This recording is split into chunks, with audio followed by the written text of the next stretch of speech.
નમસ્કાર મિત્રો, અત્યારના સૌથી મોટા સમાચારમાં વાત કરીશું વાયનાડ અકસ્માત. 2 દિવસનો શોક, મૃત્યુ આંક 84થી વધુ પહોંચ્યો છે. કેરળના વાયનાડમાં ભૂસ્ખલનના અકસ્માતમાં અત્યાર સુધીમાં 84થી વધુ લોકોના મોત થયા છે. સાથે 400થી વધુ લોકો ગુમ થયાના સમાચાર છે. આ તબાહીમાં 4 ગામો, અનેક મકાનો, પોલ, રસ્તા અને વાહનો ધોવાયા છે. દરમિયાન કેરળ સરકારે 2 દિવસ માટે રાજ્યમાં શોકની જાહેરાત કરી છે.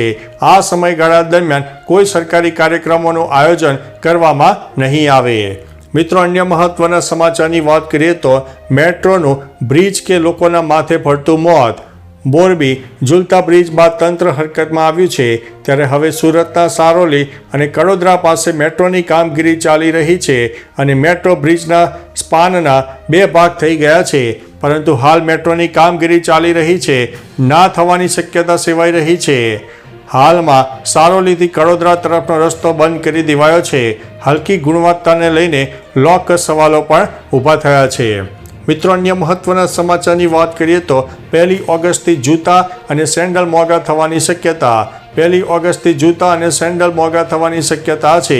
જી હા દોસ્તો, 1 ઓગસ્ટથી ગુણવત્તાના નવા માપદંડો લાગુ થઈ શકે છે.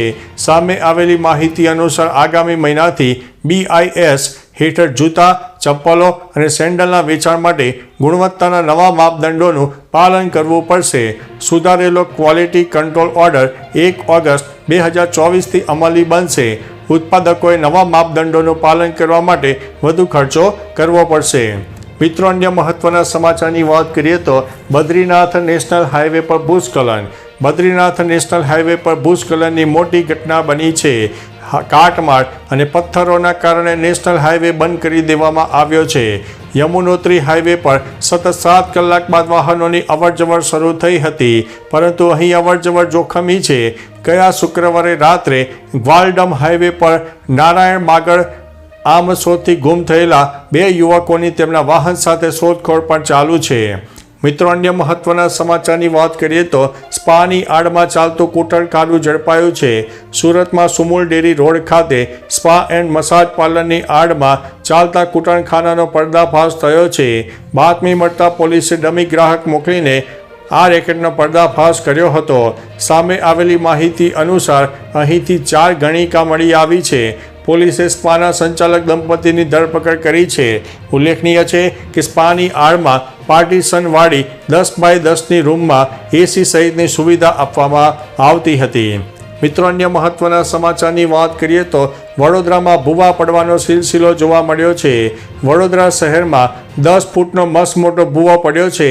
શહેરના નિઝામપુરા નવા યાર્ડ રોડ પર ભૂવો પડ્યો છે, જેના કારણે વાહન ચાલકોને હાલાકી પડી રહી છે. ઉલ્લેખનીય છે કે હાલમાં સાવચેતીના પગલે પાલિકા દ્વારા બેરિકેડ મૂકવામાં આવ્યા છે. ત્યારે સ્થાનિક નગરસેવકોએ સ્થળ પર પહોંચીને રોષ વ્યક્ત કર્યો છે. ડ્રેનેજ અને કેબલ નાખવાની કામગીરી કરવામાં આવ્યા બાદ યોગ્ય પુરાણ નહીં કરવામાં આવતા ભૂવા પડે છે. મિત્રો, અન્ય મહત્વના સમાચારની વાત કરીએ તો ગુજરાતમાં વરસાદનો સૌથી મોટો રાઉન્ડ આવશે. રાજ્યમાં મોટાભાગના વિસ્તારોમાં મેઘરાજાની ધમાકેદાર બેટિંગ જોવા મળી રહી છે.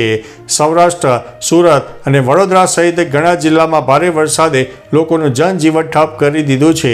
ત્યારે હવામાન નિષ્ણાત અંબાલાલ પટેલે ફરી એક વખત આગાહી કરી છે, જેમાં તેમણે જણાવ્યું છે કે આગામી ઓગસ્ટ મહિનાના પહેલા અઠવાડિયામાં અતિ ભારે વરસાદ પડશે. નદીઓમાં ઘોડાપૂરની પરિસ્થિતિનું નિર્માણ થઈ શકે છે. મિત્રો, અન્ય મહત્વના સમાચારની વાત કરીએ તો પિઝા અને સૂપમાંથી જીવાત નીકળી છે. હવે અમદાવાદમાં પિઝા અને સૂપમાંથી જીવાત નીકળી છે.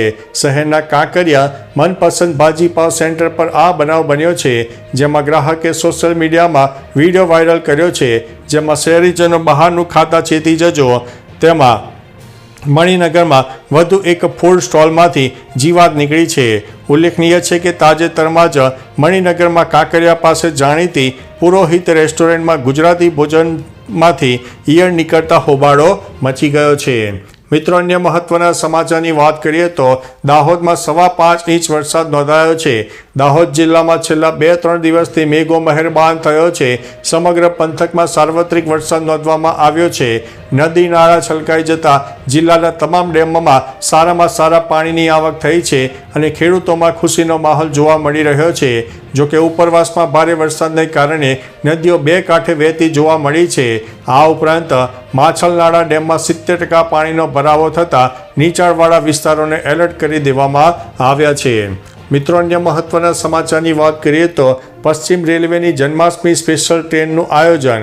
જન્માષ્ટમીના અવસર પર પશ્ચિમ રેલવેએ સ્પેશિયલ ટ્રેન ચલાવવાની જાહેરાત કરી છે. Train number 09453 Ahmedabad Okha super special train દોડશે. Train number 09453 Ahmedabad Okha special અમદાવાદથી 25 ઓગસ્ટના રોજ સવારે 7:45 ઉપડશે અને સાંજે 5 કલાકે ઓખા પહોંચશે. Train number 09454 Okha Ahmedabad special ઓખાથી 26 ઓગસ્ટના રોજ સવારે 5:30 ઉપડશે અને સાંજે કહી શકાય કે 3 વાગ્યે અમદાવાદ પહોંચશે. મિત્રો, અન્ય મહત્વના સમાચારની વાત કરીએ તો ત્રીજી મોટી અર્થવ્યવસ્થા બનશે ભારત, તેવું પીએમ મોદીએ જણાવ્યું છે. CII દ્વારા આયોજિત એક સંમેલનમાં પીએમ મોદીએ કહ્યું છે કે દેશના 25 કરોડ લોકોને ગરીબી રેખામાંથી બહાર કાઢવામાં આવ્યા છે. હવે ભારતનો ટાર્ગેટ વૈશ્વિક સ્તર પર 3જા નંબરની ઇકોનોમી બનવા પર છે. આ ઉપરાંત તેમણે કહ્યું છે કે ભારત અર્થવ્યવસ્થા 8%થી વધુની ઝડપે વધી રહી છે. તે દિવસ દૂર નથી જ્યારે દેશ મારા 3જા કાર્યક્રમમાં વિશ્વની 3જી સૌથી મોટી અર્થવ્યવસ્થા તરીકે ઉભરી આવશે. મિત્રો, અન્ય મહત્વના સમાચારની વાત કરીએ તો ઓલિમ્પિકમાં ભારતની શાનદાર જીત. ઓલિમ્પિકમાં ભારતે તેની 3જી હોકી લીગ મેચમાં આયર્લેન્ડને 2-0થી હરાવ્યું છે. ભારતીય ટીમે સમગ્ર મેચમાં પ્રભુત્વ જાળવી રાખ્યું છે. પ્રથમ ક્વાર્ટરની શરૂઆતમાં ટીમ ઇન્ડિયાએ પેનલ્ટી સ્ટ્રોકમાં જીત મેળવી હતી. કેપ્ટન હરમનપ્રીતે તેને ગોલમાં પરિવર્તિત કરી નાખી હતી. હરમનપ્રીતે બીજા ક્વાર્ટરમાં પીસીની મદદથી વધુ એક ગોલ કર્યો હતો. આયર્લેન્ડે ભારતીય ગોલ પોસ્ટ પર ઘણા હુમલા કર્યા પરંતુ શ્રીજેશે તેને નિષ્ફળ બનાવ્યા હતા. મિત્રો, અન્ય મહત્વના સમાચારની વાત કરીએ તો અંબાલાલ પટેલની ઘાતક અતિભારે વરસાદની આગાહી સામે આવી છે. અમદાવાદમાં ગઈકાલે ફરીથી વરસાદી માહોલ છવાયો હતો. રાત્રે પણ ધોધમાર વરસાદ થાય તેવી શક્યતા હતી. અનેક વિસ્તારમાં ધોધમાર વરસાદ થયો હતો. ત્યારે હવામાન નિષ્ણાત અંબાલાલ પટેલે આગાહી કરી છે કે સવારમાં વીજળી અને ગાજવીજ સાથે અનેક જિલ્લામાં વરસાદ થઈ શકે છે. અમદાવાદ અને ગાંધીનગરમાં હળવાથી મધ્યમ વરસાદની શક્યતા છે. તો બીજી તરફ વડોદરા ઉપરાંત દક્ષિણ ગુજરાત, સૌરાષ્ટ્ર અને ઉત્તર ગુજરાતના પણ અનેક ભાગોમાં સારા વરસાદની શક્યતા છે. તો ચાલો મિત્રો, ફરીથી દેશ અને દુનિયાના સુપરફાસ્ટ સમાચાર લઈને મળતા રહીશો. ત્યાં સુધી અમને રજા આપશો. નમસ્તે.